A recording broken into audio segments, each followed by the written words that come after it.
Okay, so these are functions that you're all familiar with. So we're going to be finding the sum, average, max, and min. So let's click inside of cell 06, click that drop down for sum. And on here, it says we're going to be using the range B6 through M6. So we can always edit the range here, or you can select it directly on your sheet.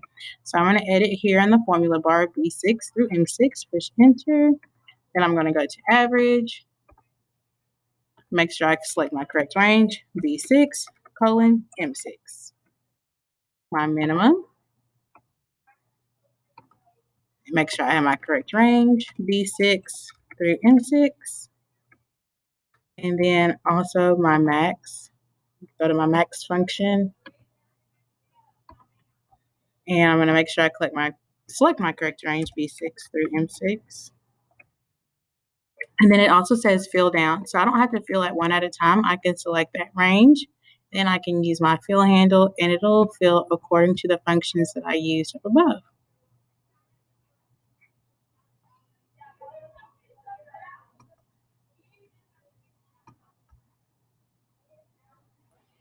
Okay, so the next question says that I'm going to be using my count function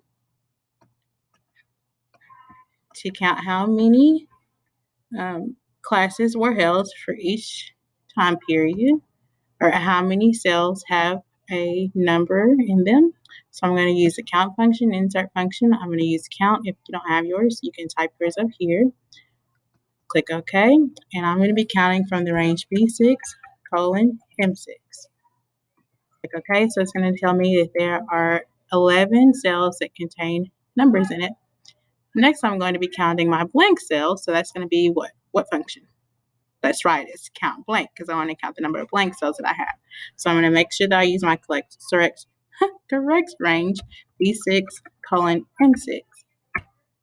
And click OK. So that tells me I only had one empty cell in that entire range.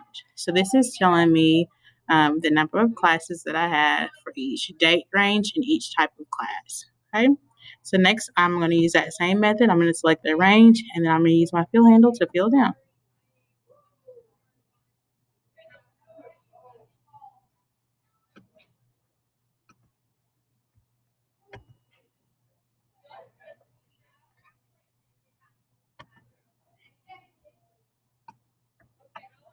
So the next thing I'm going to do is, it says in cell Q2, insert a function that displays yes if the total number of morning classes for January is at least 175, and no if it is not.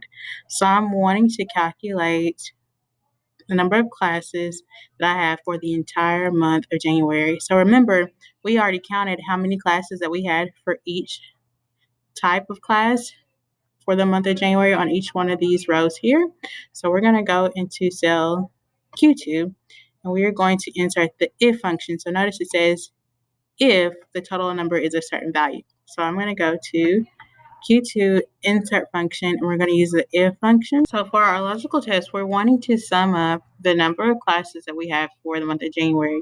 So remember, in our count column, this was telling us how many classes we had for each type of class for the month of January. So for our logical test, we're going to sum together those cells. So it's going to be sum, and we're going to use the range of S6 through S20. Close our parentheses. And this needs to be greater than or equal to, because it says at least 175. If this value is true, so if we have more than 175 classes, if that totals up to more than 175, we've made our goal. So then that means the value true is going to be yes. If we haven't reached our goal, or if it's false, it's going to be no. And then we're going to click OK. So this tells us that yes, we met our goal because this totaled up to more than 175 classes.